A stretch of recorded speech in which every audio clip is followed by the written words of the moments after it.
Hi guys, alam nyo ba, pagdating ko dito sa bahay namin, galing kaming bakasyon ni Jonaki sa Pilipinas, binuhat ko muna yung mga traveling bag, tapos lagay ko muna sa gilid. At alam mo ba, ang una ko talang tinanong kay Mr. Ang una kong tiningnan dito sa bahay pagdating ko, yung mga tanim ko. Pero usually, everyday kami nag-video call ni Mr. Pinapakita niya sa akin yung mga tanim ko. So bago ako umalis ng Pilipinas, guys, nagtanim talaga ko ng mga simpleng ang lettuce at saka yung sili at saka itong talong. So yung tingnan nyo naman yung lettuce ko, talagang napaka-healthy. Tapos itong mga bulaklak na to guys, umalis ako niyan, yung mga halaman na yan, wala yung bulaklak, maliliit pa yan. Tapos yung pagbalik ko dito sa Germany, ayan, tingnan nyo naman ang napakaganda ng flower ko guys. So ako talaga, every year ko na talaga itong ginagawa. Gusto ko yung balkon ko, kasi balkon lang man yan. Gusto ko puno ng napakagandang bulaklak. Pero ngayon guys, hindi siya as in puno dahil nga uuwi kami ng Pilipinas ni Jonakis. Ang hinayang ako, baka hindi mabuhay ang iba.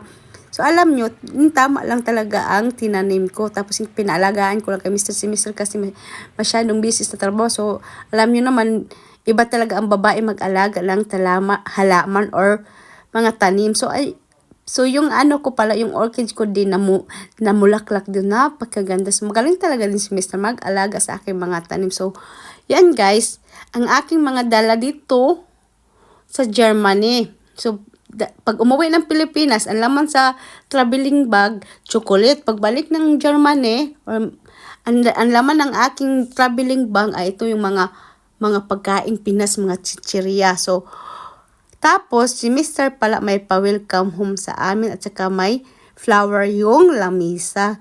So guys, ito lahat yung dinala ko ditong mga pagkain dito sa Germany. Ewan ko tong anak ko, ang dami naman yung dala ng chips.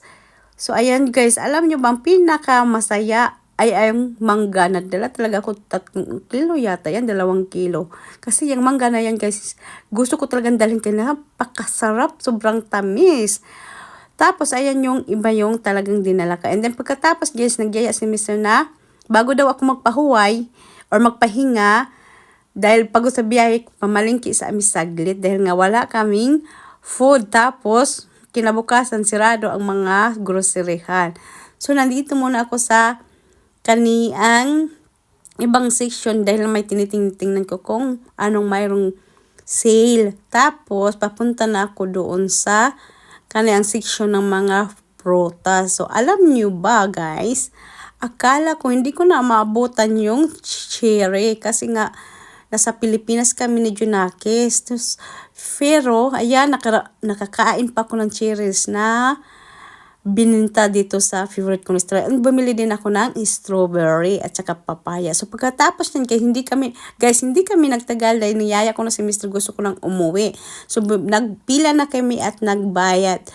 Tapos ayan, ito yung pinambili na lang namin, mga stock to isang linggo. And then dumaan kami dito sa parang Turkey na store kasi nga gusto kong kumain ng olive. So yan muna ang video sa aming pabalik dito sa Germany.